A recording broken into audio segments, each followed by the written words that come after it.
नमस्कार, आप देख रहे हैं लोकप्रिय चैनल सिटी न्यूज और मैं हूं शिल्पा पाठक। तो चलिए आगे बढ़ने से पहले एक नजर डालते हैं अब तक की चुनिंदा सुर्खियों पर। पुलिस अधीक्षक दीपक शर्मा ने सिविल कोर्ट की सुरक्षा व्यवस्था का लिया जायजा। कैंपस में उपस्थित वकीलों से भी की मुलाकात। थोड़ी बहुत पाई गई कमियों को दुरुस्त करने का दिया निर्देश।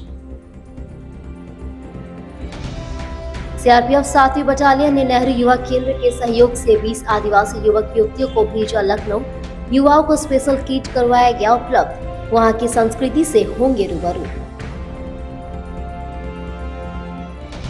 इंडियाविल क्लब ऑफ गिरिडीह सनसाइन द्वारा होप टू साइन कार्यक्रम के तहत श्याम मंदिर में एनुअल एग्जीबिशन कार्यक्रम का किया गया आयोजन। डिजाइन कपड़े, आर्टिफिशियल ज्वेलरी आदि के लगाए गए स्टॉल क्लब के सदस्य रहे मौजूद। फोटो युक्त मतदान सूची विशेष संक्षिप्त पुनर्निरीक्षण कार्यक्रम को लेकर डीसी ऑफिस सभागार में डीसी की अध्यक्षता में हुई बैठक। कल से होगी प्रारूप की शुरुआत, दिए गए कई आवश्यक दिशा निर्देश।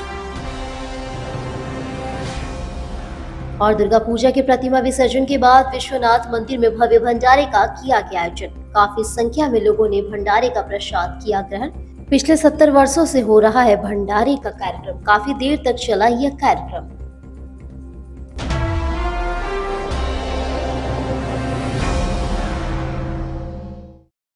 और अब खबर विस्तार से। गिरिडीह के एसपी दीपक कुमार शर्मा ने गुरुवार को गिरिडीह सिविल कोर्ट की सुरक्षा व्यवस्था का जायजा लिया। इस दौरान कोर्ट कैंपस में उपस्थित वकीलों से भी मुलाकात कर सुरक्षा व्यवस्था को लेकर बातचीत की। मौके पर एसपी दीपक कुमार शर्मा ने बताया कि प्रशासन के द्वारा न्यायालय की सुरक्षा व्यवस्था का जायजा लिया गया। बताया गया कि जजों के एंट्री गेटों पर फोर्स की तैनाती की गई। अभी थोड़ी बहुत कमी है, जिसे संबंधित पदाधिकारी को दुरुस्त करने का निर्देश दिया गया। बताया गया कि बार काउंसिल के लोगों से भी बातचीत की गई है और यहाँ पर जो भी छोटी मोटी समस्याएं हैं वह भी सुनी गई। जल्द से जल्द तमाम समस्याओं को दूर किया जाएगा। आज जिला प्रशासन के द्वारा माननीय गिरिडीह न्यायालय की सुरक्षा व्यवस्था का जायजा लिया गया है। माननीय न्यायालय में बहुत सारे फोर्स की तैनाती जो है सुरक्षा के दृष्टिकोण से सभी जगह पर की गई है, जिसमें कि जजेस की एंट्रीज होती है, उस गेट पर भी फोर्स की तैनाती है और सभी गेट्स पर फोर्स की तैनाती है। जो भी थोड़ी बहुत कमी थी या थोड़ी बहुत दीवारों में रंग रोगन की समस्या या कहीं पर कुछ कंसेंटीना वायर की समस्या थी, उसे अविलंब संबंधित पदाधिकारी को दुरुस्त करने का निर्देश दिया गया है। और साथ ही अभी माननीय न्यायालय जो है अवकाश घोषित है उसमें, परंतु जो बाकी कार्य यहाँ पर संचालित हो रहे हैं। और इस दौरान बहुत सारे चीज़ों पे हम लोगों ने डिस्कशन किया। बार काउंसिल के भी लोगों से डिस्कस किया है, उनकी भी कुछ छोटी मोटी समस्याएं वो भी सुनी है। और सभी को जिला प्रशासन की तरफ से आश्वस्त किया गया है कि सभी जगह पर सुरक्षा की व्यवस्था काफ़ी अच्छी रहेगी। और इस बीच जो भी इसमें कमियां हैं उस कमियों को शीघ्र ही हम लोग दूर कर लेंगे।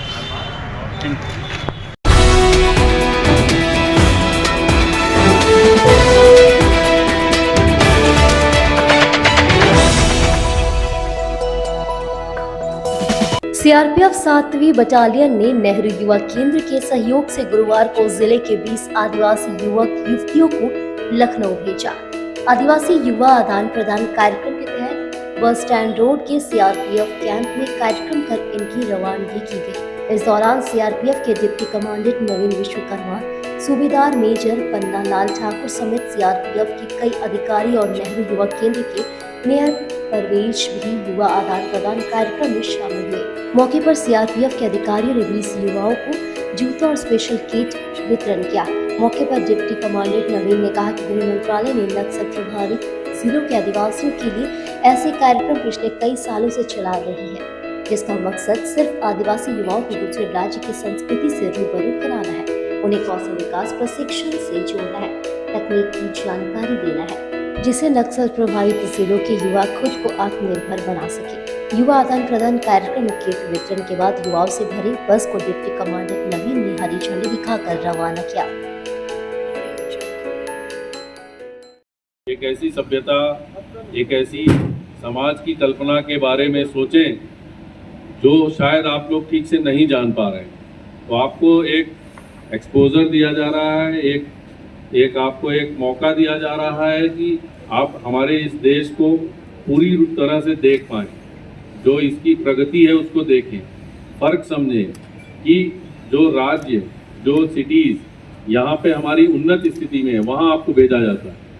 उसका पर्याय सिर्फ यही है कि आप किसी भी तरीके से अपनी जो भौगोलिक, आर्थिक या सामाजिक, राजनीतिक जो भी पृष्ठभूमि में रह रहे हैं, उससे ऊपर उठ करके एक ऐसे समाज के बारे में सोचें जो उन्नत और विकासशील है। लखनऊ जो कि राजधानी है उत्तर प्रदेश की, एक बहुत ही विकास की गति में बहुत तेज़ी से बढ़ता हुआ कदम है लखनऊ का, वहाँ आपको भेजा जा रहा है। वहाँ आपको उसकी पुरानी संस्कृति के अलावा नया डेवलपमेंट देखने को मिलेगा, एजुकेशन, रोजगार के अवसर देखने को मिलेंगे, संस्कृति में, समाज में क्या फ़र्क है देखने को मिलेगा, पढ़ाई का स्तर वहाँ क्या है, आप क्या और कर सकते हैं, ये सारी चीज़ें आपको वहाँ देखने को मिलेंगी। भेजने का पर्पज़ यही है कि आप जब वहाँ से ये चीज़ें देख के आएंगे तो आपके दिल दिमाग में होगा कि हम भी यहाँ ये चीज़ करें।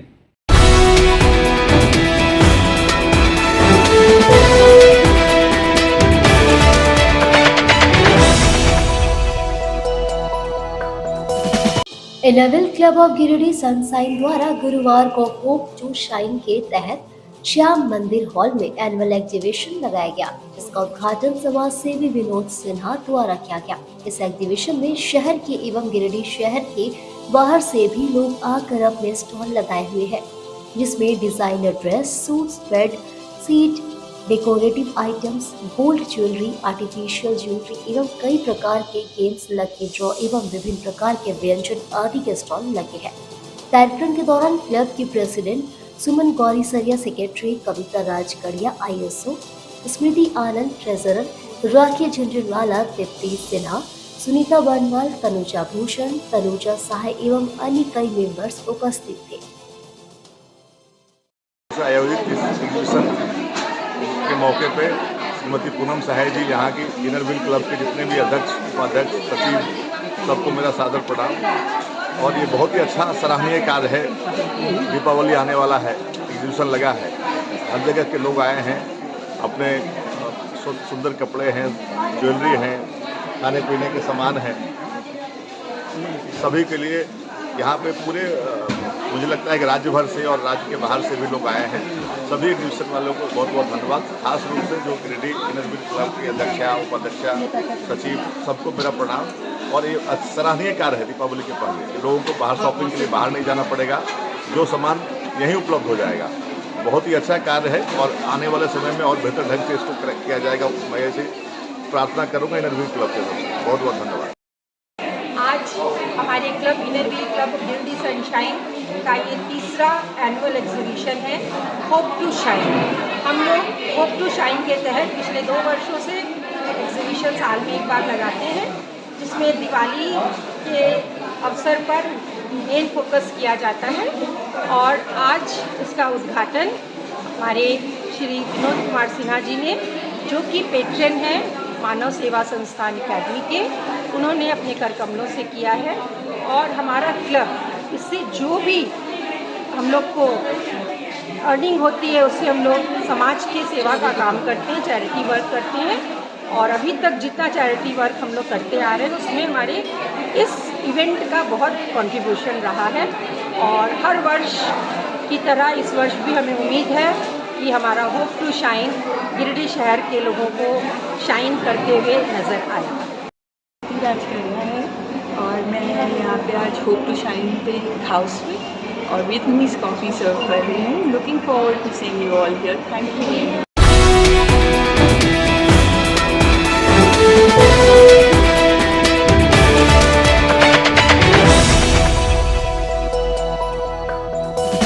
फोटो युक्त मतदाता सूची विशेष संक्षिप्त पुनर्निरीक्षण कार्यक्रम के प्रारूप प्रकाशन को लेकर डीसी ऑफिस सभागार से एक समीक्षात्मक बैठक की गई। उपायुक्त नमन प्रेस लकड़ा की अध्यक्षता में यह बैठक संपन्न हुई। इस दौरान उपायुक्त ने कहा कि आगामी होने वाले लोकसभा और विधानसभा चुनाव को देखते हुए मतदाता सूची को स्वच्छ करना है। इसी के तहत यह बैठक आयोजित की गई ताकि लोगों को इसकी जानकारी मिल सके। इस दौरान उन्होंने कहा कि लोगों को मतदाता सूची बनाने को लेकर व्यापक स्तर पर जागरूकता अभियान चलाकर मतदाता सूची के बारे में लोगों को जानकारी दिया जाएगा।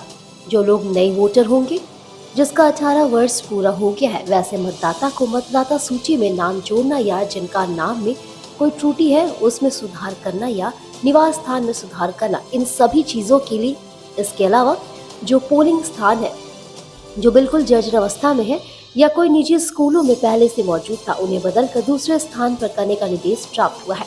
मतदाता पहचान पत्र का जो प्रारूप है उसकी शुरुआत शुक्रवार से इसका शुभारंभ किया जाएगा और जिसका फाइनल पब्लिकेशन 5 जनवरी 2024 को किया जाएगा।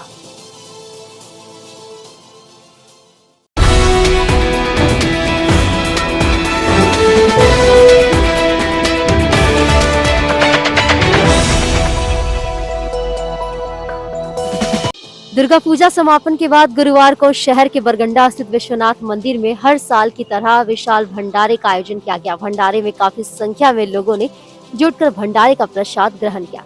पूजा समिति के अध्यक्ष प्रदीप अग्रवाल ने बताया कि पिछले 70 वर्षों से यहां भंडारा का आयोजन किया जा रहा है, जिसमें अमीर गरीब का भेदभाव भुलाकर हजारों भक्त एक साथ बैठकर प्रसाद ग्रहण करते हैं। बताया गया कि दोपहर 1 बजे से शुरू हुआ यह भंडारा देर रात तक चलेगा। मौके पर प्रदीप अग्रवाल, नवीन सिन्हा, रविराज, कविराज, नीलकमल भरतिया, मनोज संघई समेत कई लोग मौजूद थे। के प्रांगण में आज 26 अक्टूबर 2023 को भंडारा का विशेष आयोजन के समय में दिन में 4 बजे के आसपास जितने भी माँ को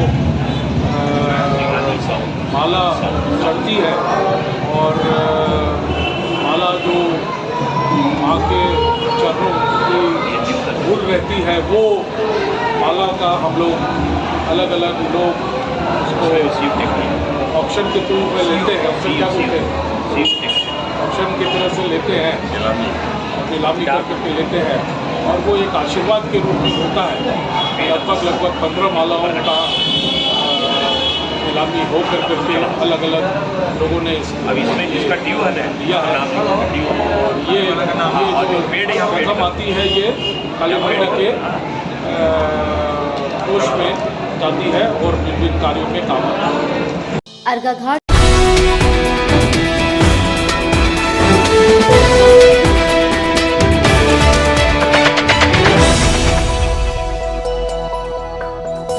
सार्वजनिक दुर्गा मंदिर के प्रांगण में गुरुवार को भव्य भंडारे का आयोजन किया गया। बताया गया कि 30 सालों से दुर्गा मां की मूर्ति के विसर्जन के बाद भंडारे का आयोजन किया जाता है, जिसमें कई श्रद्धालु गण स्वादिष्ट प्रसाद ग्रहण करते हैं। इस आयोजन में भी काफी संख्या में भक्तजनों ने बढ़ चढ़कर हिस्सा लिया। मौके पर अध्यक्ष भूपेंद्र ओझा, कृष्णा सिन्हा, सचिव राजेश शर्मा, संजीव संजय, कोषाध्यक्ष प्रभात कुमार, संयुक्त सचिव गोविंद यादव, कार्यकर्ता दीपक साव, छोटू, नवल सिंह, रवि, लोकनाथ सहाय, दीपक यादव, रवि यादव, नवल किशोर सिंह आदि कार्यकर्ता उपस्थित थे। 2023 का दुर्गा उत्सव हम लोग बहुत धूमधाम से मनाए। 10 दिन पूजा बहुत बढ़िया से हुआ, विसर्जन भी बढ़िया से शांतिपूर्वक हुआ। आज भंडारा का कार्यक्रम है और लगभग 10,000 आदमी आज के दिन भंडारा में प्रसाद ग्रहण कर रहे हैं और सभी दाताओं को मैं धन्यवाद देता हूं जिनके सहयोग से यह कार्यक्रम हुआ और यहाँ के प्रशासन और प्रेस वाले को भी धन्यवाद देता हूं कि वे लोग बहुत बढ़िया से सबका सहयोग किए।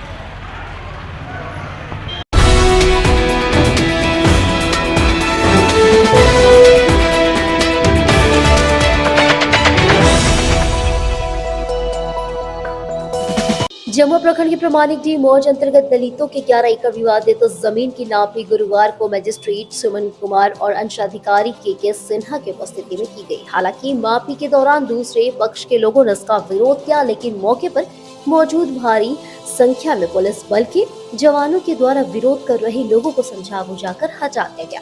जिला प्रशासन के निर्देश पर जमुआ अंचल के प्रमाणिक डी मौजा में विवादित 30 एकड़ के मध्य 11 एकड़ जमीन की मापी करवाकर उसका सीमांकन किया गया और इसकी विस्तृत रिपोर्ट जिला प्रशासन को सौंपने की बात कही गई। इस दौरान दोनों पक्षों के सैकड़ों लोग मौके पर मौजूद थे। गौरतलब है कि जमुआ प्रखंड के प्रमाणिक डी मौजा की विवादित जमीन को लेकर बीते 1.5 महीने से दलित समाज के लोगों के द्वारा जिला समाहरणालय के समक्ष धरना प्रदर्शन किया जा रहा था। मामले को जिला प्रशासन ने गंभीरता से लेते विवादित भूमि की पहले नापी करवाने की बात कही और वहीं मौके पर उपस्थित दूसरे पक्ष के लोगों को भी अपनी कागजात अंचल कार्यालय में जमा करने का निर्देश दिया गया है।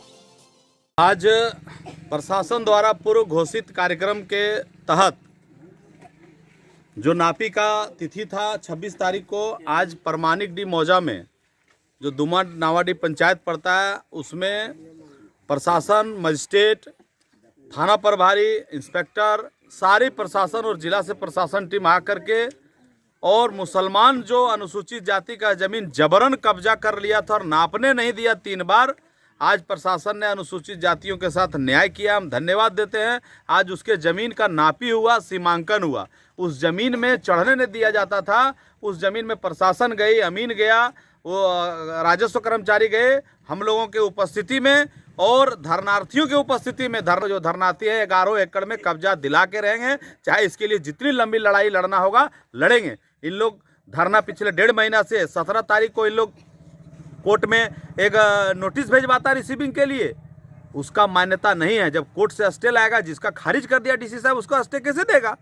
आज वीडियो साहब ने अच्छी बात कही कि आप ब्लॉक में कागज़ जमा करिए, उस कागज़ का अवलोकन करेंगे दोनों का पेपर का, जो सही होगा अगर स्टे लाइएगा तो रुकेगा और नहीं स्टे लाइएगा तो इन लोग का दिनों दिन काम बढ़ता जाएगा और दखल दिहानी हम करा के रहेंगे। आज हम धरनार्थियों को धन्यवाद देते हैं, उनके पेशेंस को, उन्होंने जो अपने सूझबूझ से काम लिया, और उनके सारे सहयोगियों को कि आज ज़मीन नापी हो गया, सीमांकन हो गया, अब ज़मीन चिन्हित हो गया। अब उस ज़मीन पर काबिज कराना है। काबिज कराने के लिए कमज़ोर व्यक्तियों को प्रशासन मदद करेगी, इसके लिए हम लोग आश्वस्त हैं। जहां तक जरूरत पड़ेगा आंदोलन की, आंदोलन में कोई कमी नहीं रहने दिया जाएगा।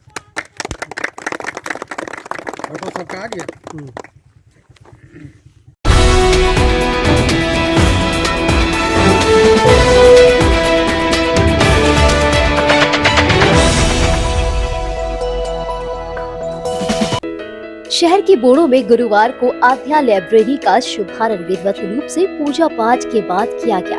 लाइब्रेरी संचालक अभिनव तरबे की दादी पार्वती देवी के द्वारा फीता काट कर लाइब्रेरी का उद्घाटन किया गया। बताया गया कि इस लाइब्रेरी का यह दूसरा ब्रांच है।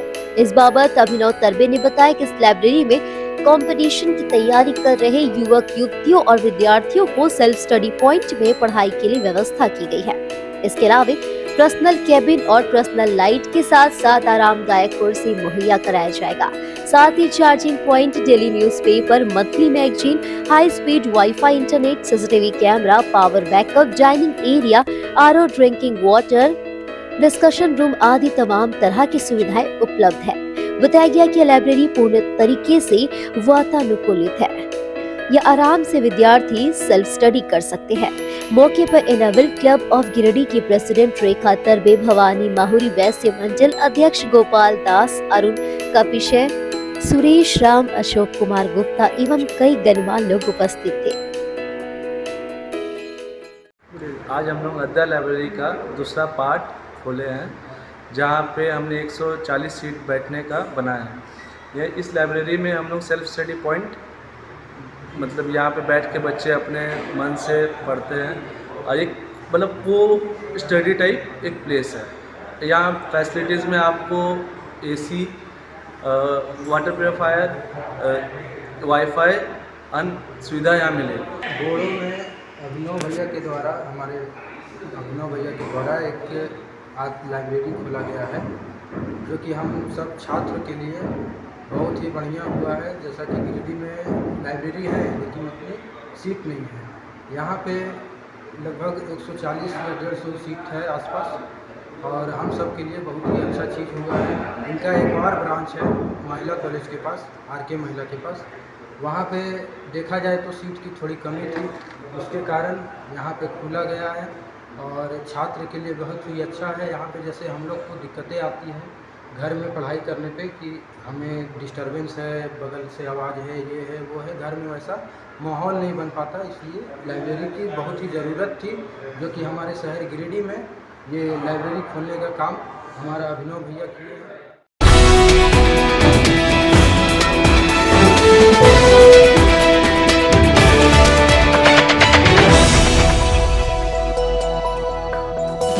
जिला विधिक सेवा प्राधिकार गिरिडीह की ओर से बालकों के संरक्षण के लिए गुरुवार को गांधी रोड के बेरगी में एक जागरूकता कार्यक्रम किया गया।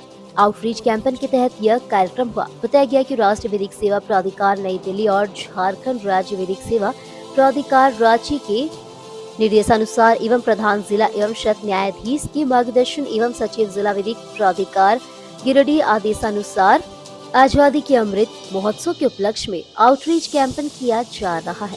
बताया गया कि गांव स्तर पर 4 चरणों में प्रतिदिन कार्यक्रम किया जाना निर्धारित है। कार्यक्रम में दिलीप कुमार के द्वारा डैन प्रथा प्रतिषेध अधिनियम 2001 के बारे में जानकारी दी गई। यदि कहीं भी डैन के रूप में प्रचलित डैन प्रथा को डैन का रूप में किसी औरत की पहचान को समाज द्वारा औरत के प्रति यातना, अपमान, शोषण और हत्या की जाती तो ऐसी परिस्थितियों में उन्हें कानून का सहारा लेना चाहिए। जिला विधिक सेवा प्राधिकार की ओर से उन्हें सारी सुविधा निःशुल्क उपलब्ध होगी।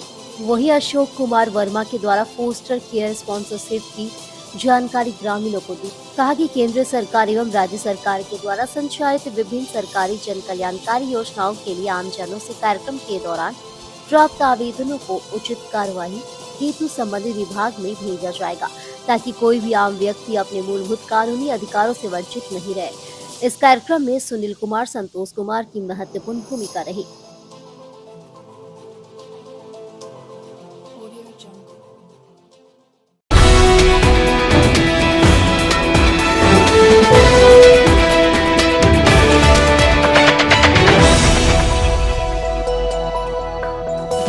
भाकपा माले नेता राजेश यादव ने शहर में साफ पानी नहीं आने की शिकायत पर गुरुवार को खंडोली वाटर ट्रीटमेंट प्लांट जाकर वहां के कर्मियों से बातचीत की।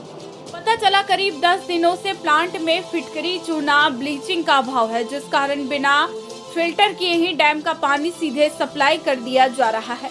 यही नहीं, प्लांट का पैनल और स्टार्टर भी खराब है, जिसको बार बार आग्रह करने के बावजूद बदला नहीं किया और ऑपरेटर अपनी जान जोखिम में डालकर काम करने को विवश है।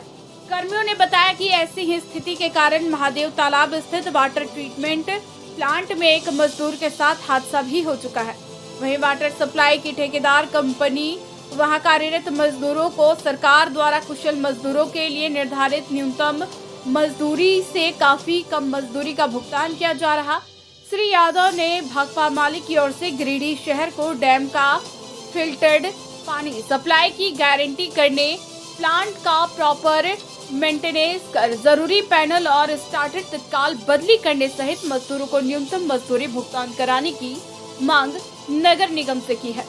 उन्होंने कहा कि यदि ऐसा नहीं हुआ तो भाकपा माले वाटर सप्लाई मजदूरों को संगठित कर आंदोलन को बाध्य होगी।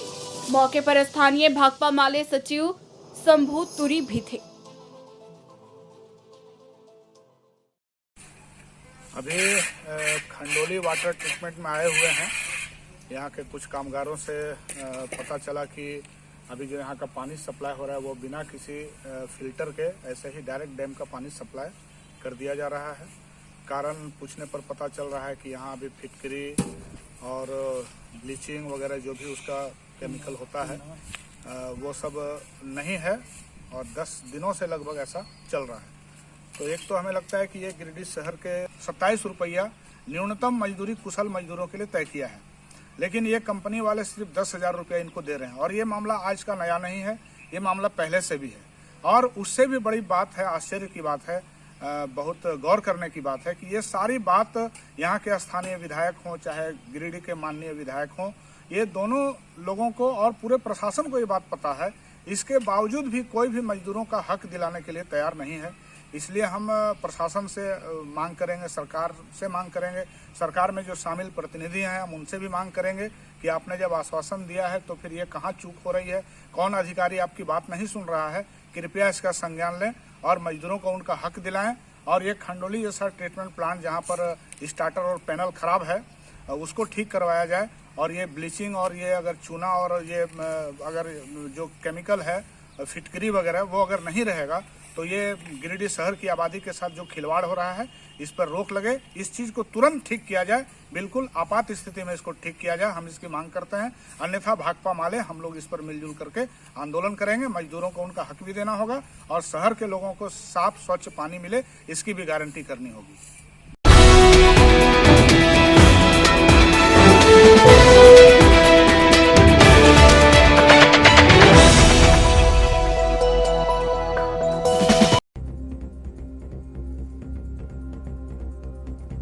पुलिस अधीक्षक दीपक शर्मा ने सिविल कोर्ट की सुरक्षा व्यवस्था का लिया जायजा। कैंपस में उपस्थित वकीलों से भी की मुलाकात। थोड़ी बहुत पाई गई कमियों को दुरुस्त करने का दिया निर्देश।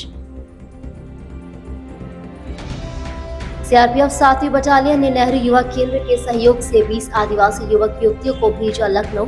युवाओं को स्पेशल किट करवाया गया उपलब्ध। वहां की संस्कृति से होंगे रूबरू। Indian club of Giridih sunshine द्वारा होप टू शाइन कार्यक्रम के तहत श्याम मंदिर में एनुअल एग्जीबिशन कार्यक्रम का किया गया आयोजन। डिजाइन कपड़े, आर्टिफिशियल ज्वेलरी आदि के लगाए गए तो स्टॉल क्लब के सदस्य रहे मौजूद।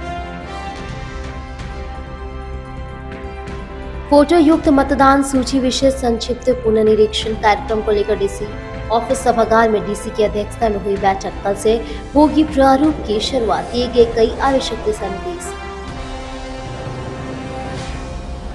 और दुर्गा पूजा के प्रतिमा विसर्जन के बाद विश्वनाथ मंदिर में भव्य भंडारे का किया गया आयोजन। काफी संख्या में लोगों ने भंडारे का प्रसाद किया ग्रहण। पिछले 70 वर्षों से हो रहा है भंडारे का कार्यक्रम। काफी देर तक चला यह कार्यक्रम।